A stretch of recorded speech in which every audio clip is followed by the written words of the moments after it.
Welcome to Hard Talk. I'm Stephen Sacker. One of the world's most sensitive conflict zones is heating up again.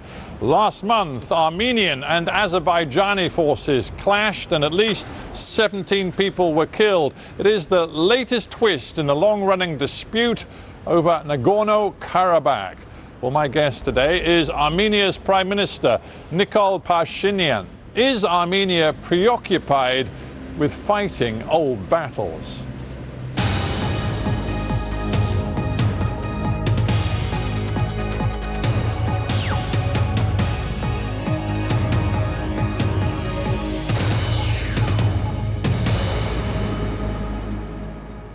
Prime Minister Nikol Pashinyan in Yerevan, welcome to Hard Talk. Thank you. Hi. It's more than 2 years now since you swept into power with very high hopes for the so-called Velvet Revolution. When I look at Armenia today, it seems many Armenians feel that those hopes have been dashed. What has gone wrong? I wouldn't agree with your impression because all citizens of Armenia, they are free and they are living in democratic country. And in 2019, we had biggest economic growth in Europe, and we had big economic success. And our country made tremendous progress in all international ratings in terms of democracy, freedom of speech, independent judiciary, anti-corruption policy, and international magazines 2 years in a row recognized Armenia as a country of the year, like not only in terms of democracy, but in terms of economy as well. Yes, of course, the pandemic situation interrupted our flight, but we will continue. Yeah, I want to talk about the pandemic because I know it's been very difficult for Armenia to deal with it. But before we get to that, I want to look at one other aspect of your administration, which perhaps hasn't seen the change that some people expected. You came to power talking about finding a path to peace with Azerbaijan, and yet in the last month we've seen new fighting, new conflict in Nagorno-Karabakh. We've seen at least 17 military personnel killed on both sides. It looks as though it's business as usual, not change. Peace can't be achieved through the unilateral actions of Armenia, because we will be able to have real peace if Azerbaijan will reciprocate Armenians' efforts. Becoming Prime Minister of Armenia, I proposed a new formula for peace, and the formula is following. Any solution of Nagorno-Karabakh conflict should be acceptable for people of Armenia, for people of Nagorno-Karabakh, and for people of Azerbaijan. And I'm first Armenian leader ever saying that any solution of Nagorno-Karabakh conflict should be acceptable for Azerbaijani people too. But unfortunately, Azerbaijani president didn't reciprocate to my proposal. But actions speak louder than words, Prime Minister, and what we saw in mid-July was Armenian forces shelling villages across the line of conflict, and we saw, according to the Azerbaijanis, a 76-year-old civilian killed, which then, of course, produced a tit-for-tat response and the prolonged military clash. I put it to you again that your policies do not appear to be designed to achieve peace. Azerbaijan started military attack against the Armenia, and it wasn't separate action. Within long time, Azerbaijani president developed bellicose rhetoric saying that he is going to solve Nagorno-Karabakh conflict using military force. As a result of that bellicose rhetoric, Azerbaijani government is facing the challenge to explain their own society why they couldn't solve Nagorno-Karabakh conflict through force. You say that the Azerbaijanis started it, and they, of course, say that you started it. And I dare say I'm not going to resolve that on Hard Talk today. But what is quite clear is that you, over months, have taken a series of provocative actions which have heightened tensions in Nagorno-Karabakh. For example, why last year in August did you go to Stepanakert in Nagorno-Karabakh and make a speech saying Artsakh, which is what you call Nagorno-Karabakh, is Armenia, period, and then led a crowd in a chant, a nationalist chant of unification? That was clearly a provocation to Azerbaijan. First, I can understand the situation of international community every time hearing mutual accusation of each other, who started, who violated ceasefire. That's why, and this continues again and again within long time. And that's why we're proposing to establish international mechanisms for ceasefire, for investigating ceasefire violations.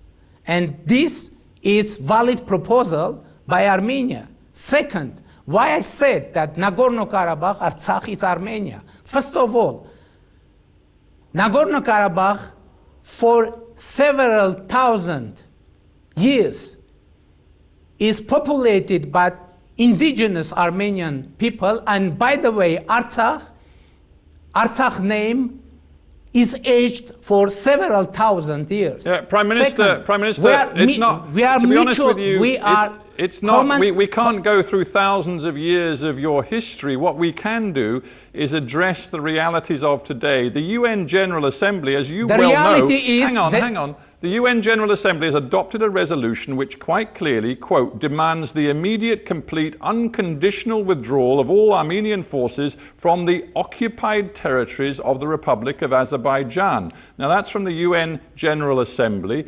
Under international law, your forces are a force of occupation. You choose to go there and talk about that territory being yours. You clearly are not a peacemaker. The document of UN Security Council didn't mention Republic of Armenia or Armed Force of Republic of Armenia. There is written about of Nagorno-Karabakh Armenians self-defending forces. It's first. Second, you proposed to look at reality. Reality is that in the moment of the start of this conflict, 18% of population of Nagorno-Karabakh were Armenians. And Azerbaijan tried to clean this land from Armenian, and conflict started from this moment. But my question, Prime Minister, is about how you make good on your initial promise to pursue peace. For example, I note that your government plans to build a new road from Armenia into Nagorno-Karabakh following a southern route which goes through a whole swathe of Azerbaijani territory. Now, a group of MEPs in Brussels who've looked at this plan and who specialize in Caucasus politics have described it as a violation of international law. It will symbolically entrench the illegal occupation of Nagorno-Karabakh. We very much deplore this initiative. Will you stop building that road? It isn't Armenian government to build any road in Nagorno-Karabakh. It's Nagorno-Karabakh government acting in the framework of interest of her own population. And you know, in Karabakh, people are living. Human beings are living, and they have needs for supplies, needs for food, needs for mobility, And Azerbaijan, by the way, is exercising the policy of isolation and blockade for Nagorno-Karabakh, and by the way, for Armenia too. Prime Minister, I began this interview by saying that you came to power with a revolution with very high hopes of change and reform. But on this issue of Armenia, its nationalist position on Nagorno-Karabakh, the strategy that you are pursuing, which looks, frankly, as though it doesn't have a meaningful peace element to it, you seem just like your predecessors. You don't seem any different. Where is the evidence that on this core issue for the Armenian people, you're bringing something different to the table? I won't agree with you naming our position nationalistic, because Armenians of Nagorno-Karabakh are under existential threat. And what are we proposing?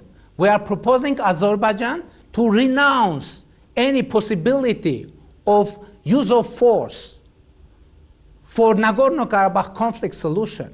We should agree on very simple formula. There is no military solution for Nagorno-Karabakh conflict. All right. Yeah, I understand the point you're making there. Let me just flip this debate around a little bit. You came to power after a career as a journalist, as a human rights defender, and you even spent some time in prison as a political prisoner. You care about human rights. So I wonder if to reach out to Azerbaijan and to indicate that you really are different from your predecessors, are you now prepared to say that in the past, particularly in the early 1990s and late 1980s, the Armenian forces committed some major human rights abuses, crimes of war, inside Nagorno-Karabakh? Many independent observers have catalogued those crimes. Are you now prepared to acknowledge them and say sorry for them? Any war is a chain of tragedies. That's why we're saying that let's refuse any possibility of using force for solution of Nagorno-Karabakh conflict. And any peace is compromise. And Armenia always was ready and is ready for compromise.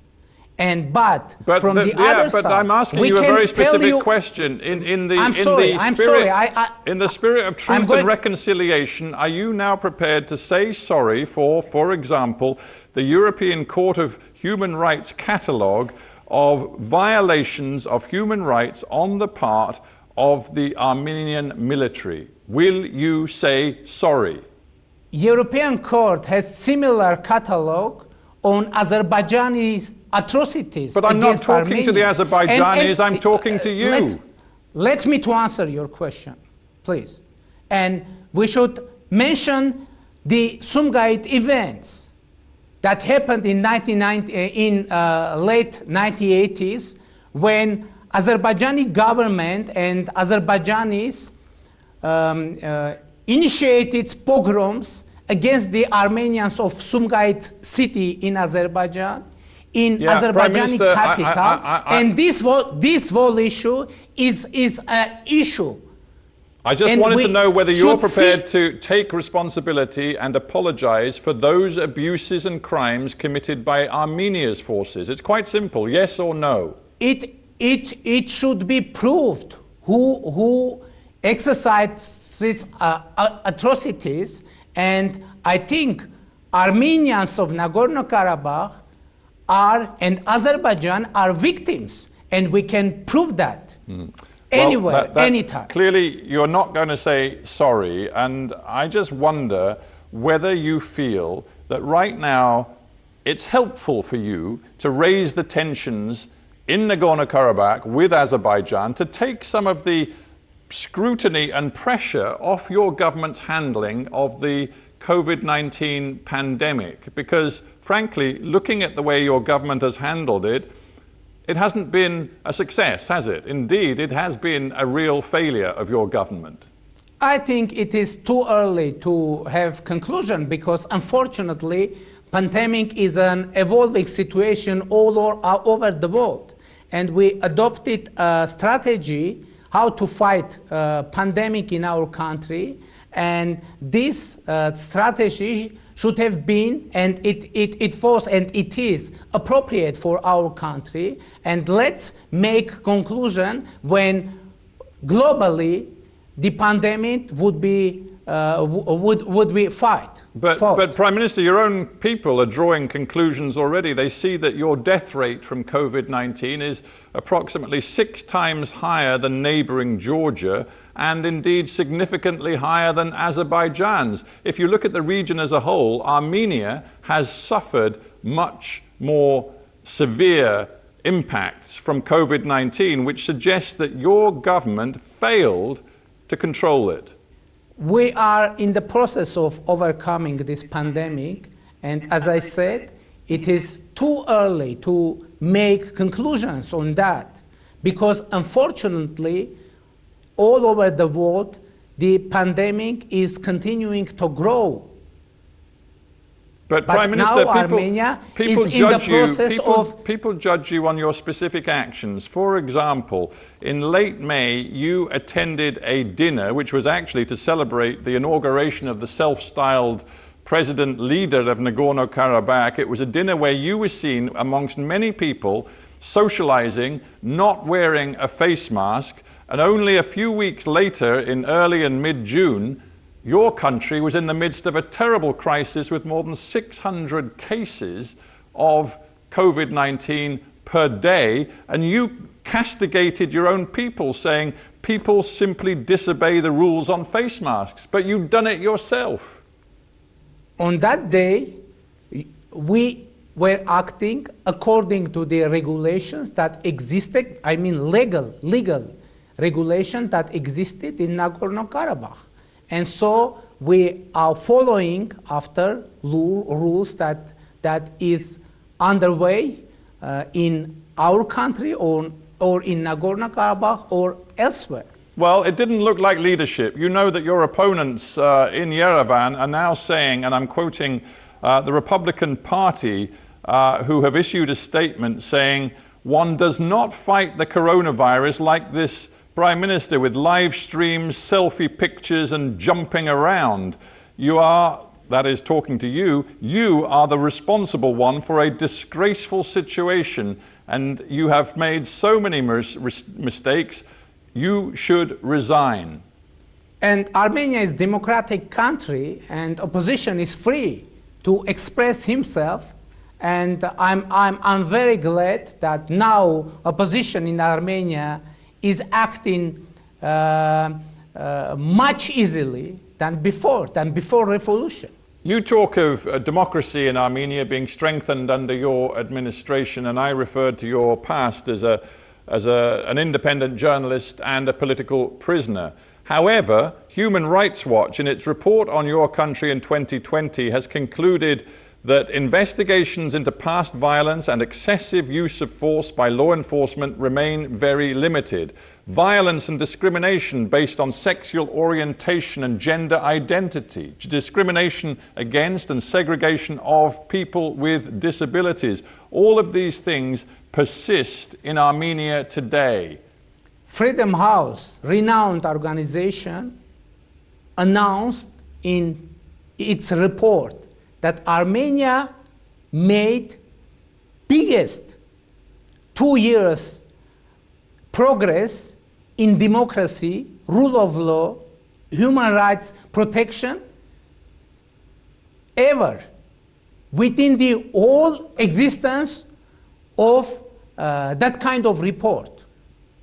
Well, Freedom House, internationally recognized organization, said that Armenia made biggest progress ever within 2 years. Yeah, and I've just told you what Human Rights Watch have concluded. There are people inside your country who fear that your agenda right now isn't so much about rooting out corruption as hitting back at some of your political enemies, in particular the decision you've taken to suspend 3 judges on the Constitutional Court who were blocking investigations into ex-President Khocharyan. That looks politically motivated. Is that what's driving you right now?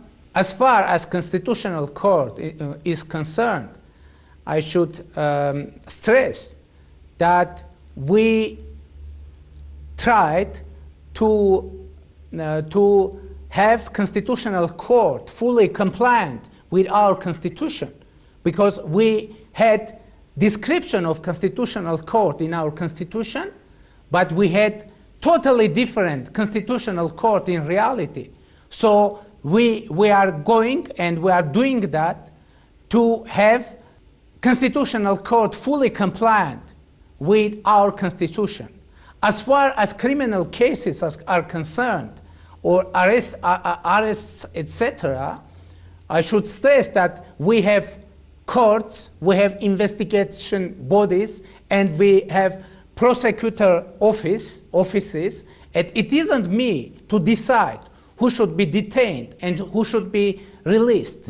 Our purpose is rule of law, independent judiciary, and anti-corruption policy. And international community recognized our huge success on all those areas. Let me end, Prime Minister, with a strategic question. Armenia is in a tough neighborhood, and you basically have a strategic choice. You can continue to look to Moscow for your main partnership and alliance, or you can perhaps begin to look much more toward the European Union and NATO. The choice is yours. Which way are you going to take Armenia? Russia is a strategic partner of Armenia in terms of security. We are member of Eurasian Economic Union, which is economic union, and we have comprehensive and enhanced partnership agreement with European Union. And by the way, now European Union is our main partner in our reform agenda implementation.